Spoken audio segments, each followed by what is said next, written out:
जय हिंद।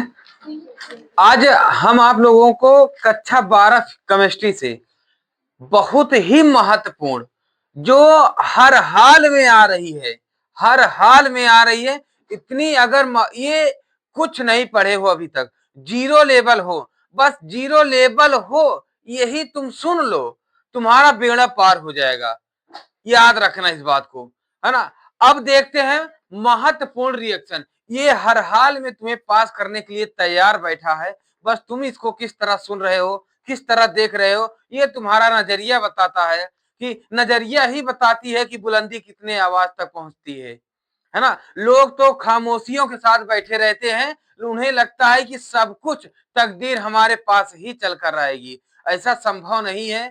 तकदीर को भी बदलने से पहले मेहनत करनी पड़ती है। तो याद रखना, अब तुम्हारे पास समय बिल्कुल भी नहीं है।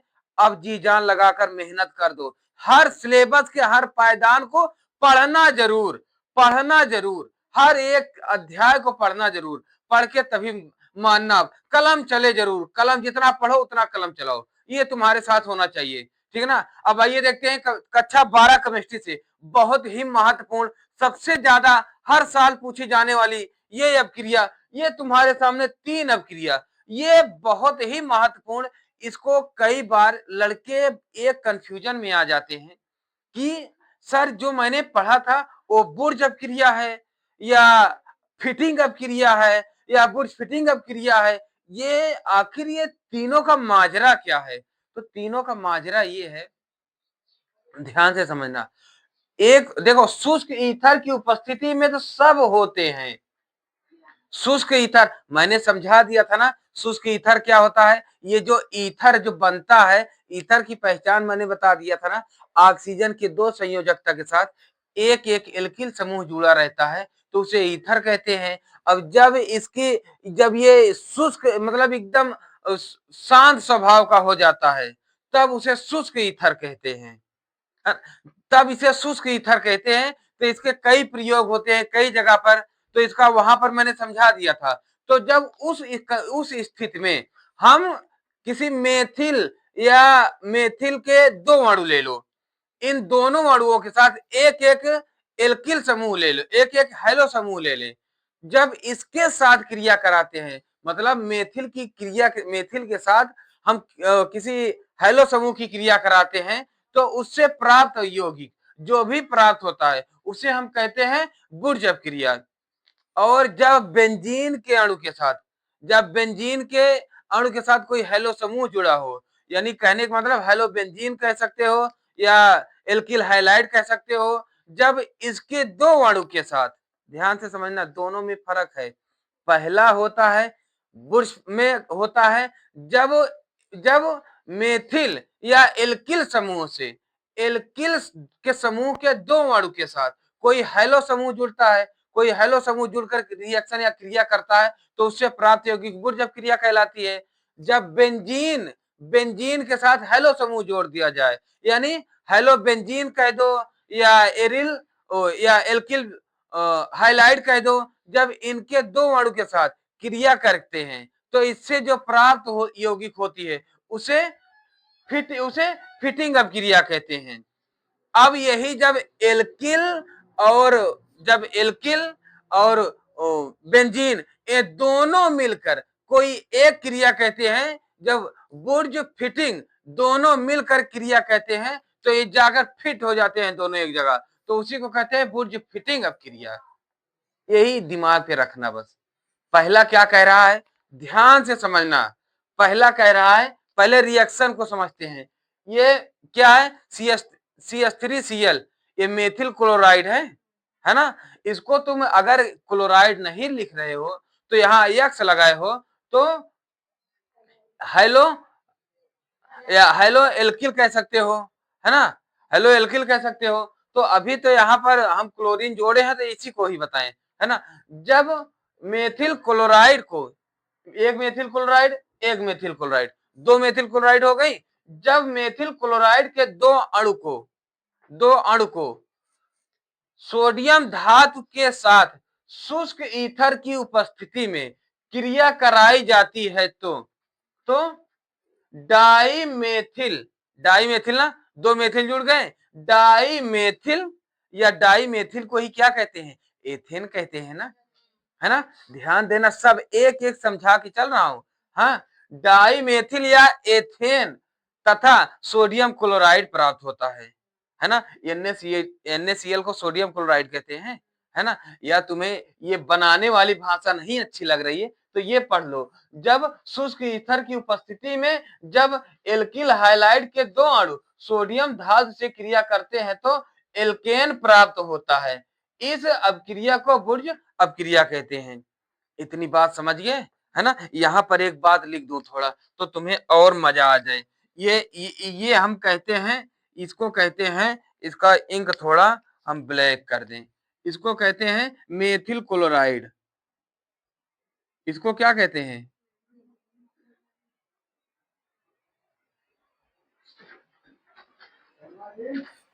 ये भी मेथिल क्लोराइड, ये तो सोडियम है, शुष्क ईथर। अब ये क्या होता है, डाई मेथिल, क्या होगा,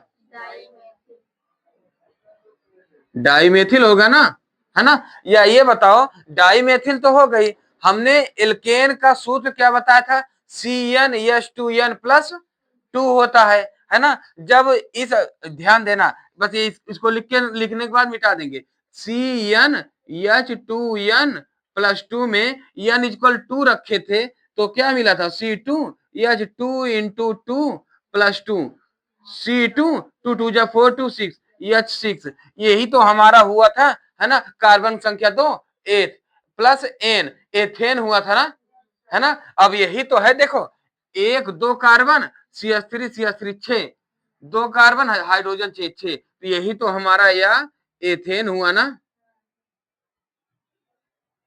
है ना। जब एथेन को, इसको मिटा दे रहे हैं अब, हाँ, एथेन, NaCl, Na को सोडियम, Cl को क्लोराइड, है ना, सोडियम क्लोराइड, है ना, इसे सोडियम क्लोराइड कहते हैं।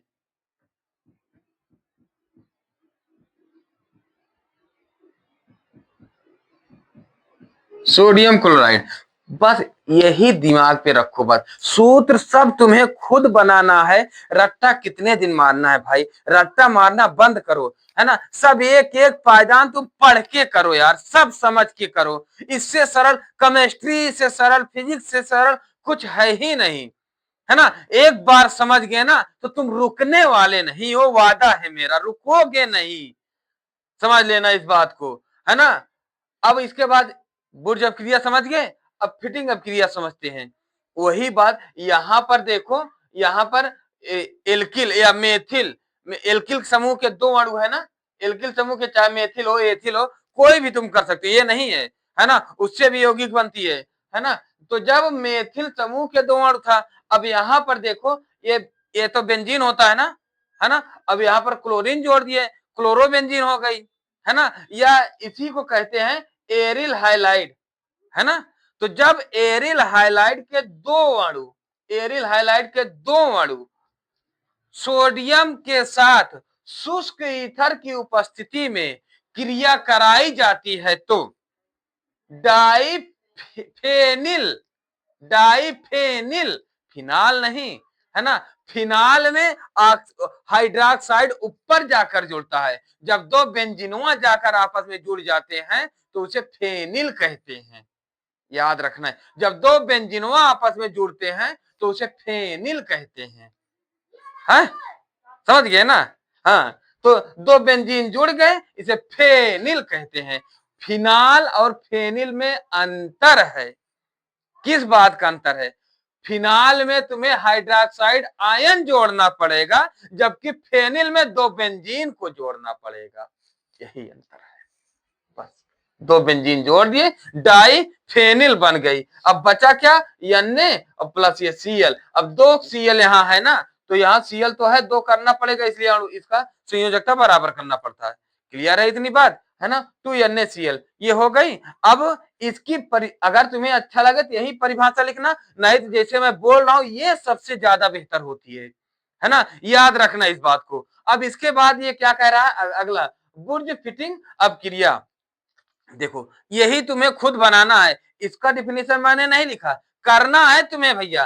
क्या ये क्या है, है ना, एरिल हाइलाइड या क्लोरोबेंजीन, है ना, क्लोरोबेंजीन।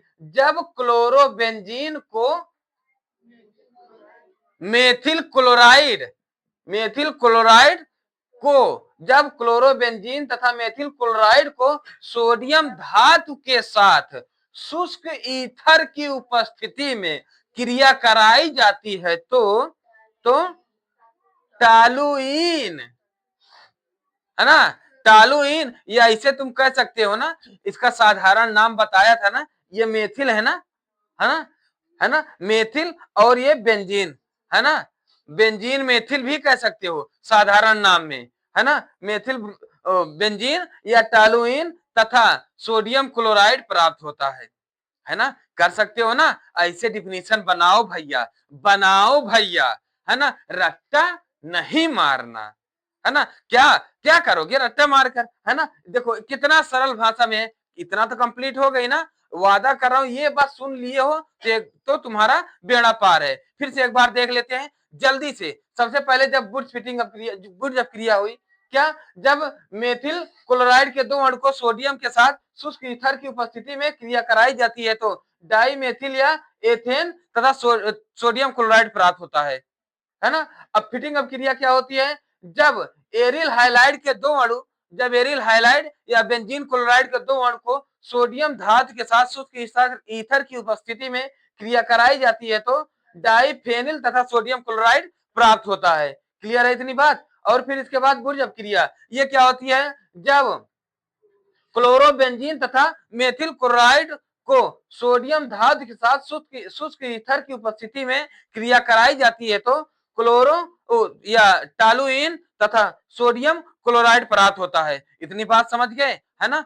यार क्या करोगे, रट्टा नहीं मारना है, सब समझो भैया, सब समझो, है ना, समझने का दिन है ये, है ना। अब देखते हैं फ्रीडल क्राफ्ट क्रिया, है ना, इतना समझ गए ना, है ना। अगर समझ गए तो पहले वीडियो रोकना, रोकने के बाद फिर यहां से पहले इसको लिखना 3 बार, इसको लिखने के बाद पहले यही 3 बार करना, फिर इसके बाद यहाँ ये दोनों तीनों अभी और 3 बताऊंगा, है ना। ये बात ध्यान देना, समझ गया इस बात को।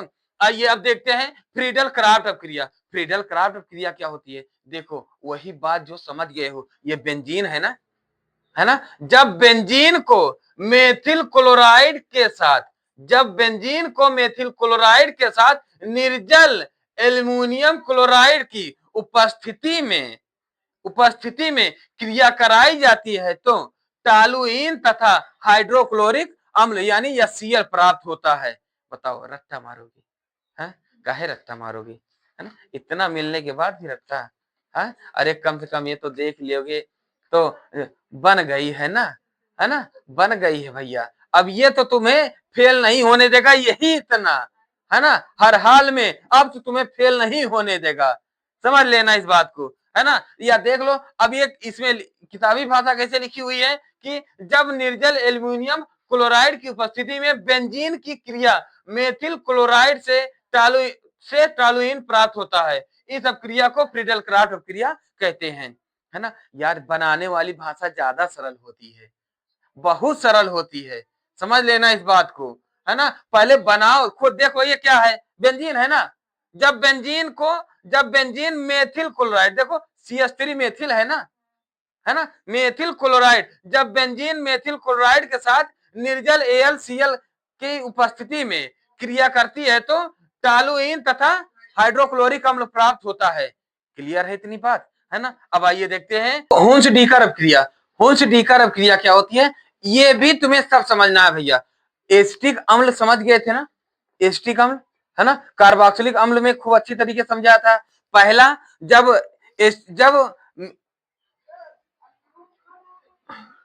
पहला एस्टिक अम्ल का मैंने सूत्र बताया था ना कि क्या होता है, यहीं पर लिख रहा हूं, ध्यान देना। एस्टिक अम्ल जब एक कार्बन के साथ, ध्यान से समझना, जब एक कार्बन के साथ ऑक्सीजन डबल बॉन्ड O से जुड़ा हो, जब एक कार्बन के साथ ऑक्सीजन डबल बॉन्ड O जुड़ा हो, एक तरफ हाइड्रोक्साइड हो, दूसरी तरफ एक एल्किल या हाइड्रोजन समूह हो, तो इस तरह से प्राप्त यौगिक को कार्बोक्सिलिक अम्ल कहते हैं, है ना। इसमें OI का अम्ल जुड़ता है, है ना, ओइक अम्ल जुड़ता है।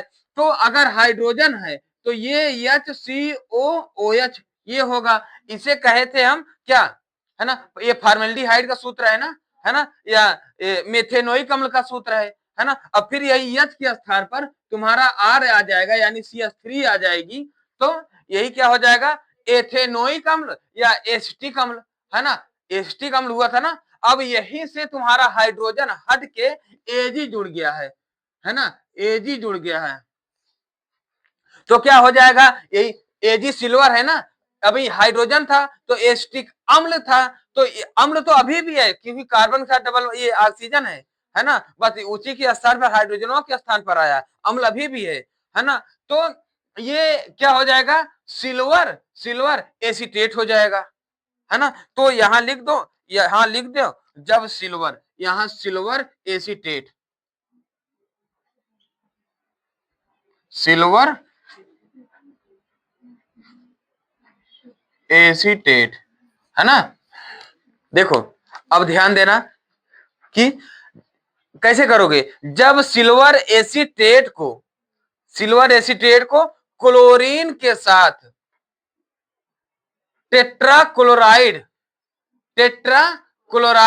या टेट्राक्लोरोमेथेन, इसे कहेंगे टेट्राक्लोरोमेथेन। कैसे मेथेन, एक कार्बन पे मेथ कहते हैं ना, है ना, सब एक एक कार्बन से चारों संयोजकत्वों से जुड़ गई है, चार कार्बन, कोई चीज आकर जुड़ गई है, जैसे क्लोरीन जुड़ गई है, हेलो समूह, प्रतिस्थापी समूह, कोई चार जुड़ गई तो टेट्रा हो जाएगी ना, दो होती डाई होती, तीन होती ट्राई होती, चार हो गई टेट्रा हो गई, है ना, समझ गए ना। तो क्या कहोगे, जब सिल्वर एसीटेट को क्लोरीन के साथ टेट्रामेथेन की उपस्थिति में, टेट्राक्लोरोमेथेन की उपस्थिति में क्रिया कराई जाती है तो मेथिल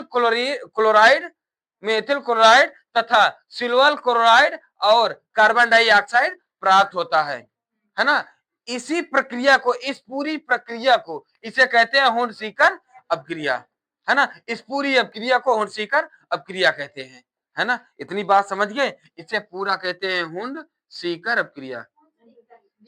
अरे हो गई भैया, सीकर नहीं भैया, वो अब उसमें डी सी में छिप जाता है, हुंड सीकर, हुंस डीकर।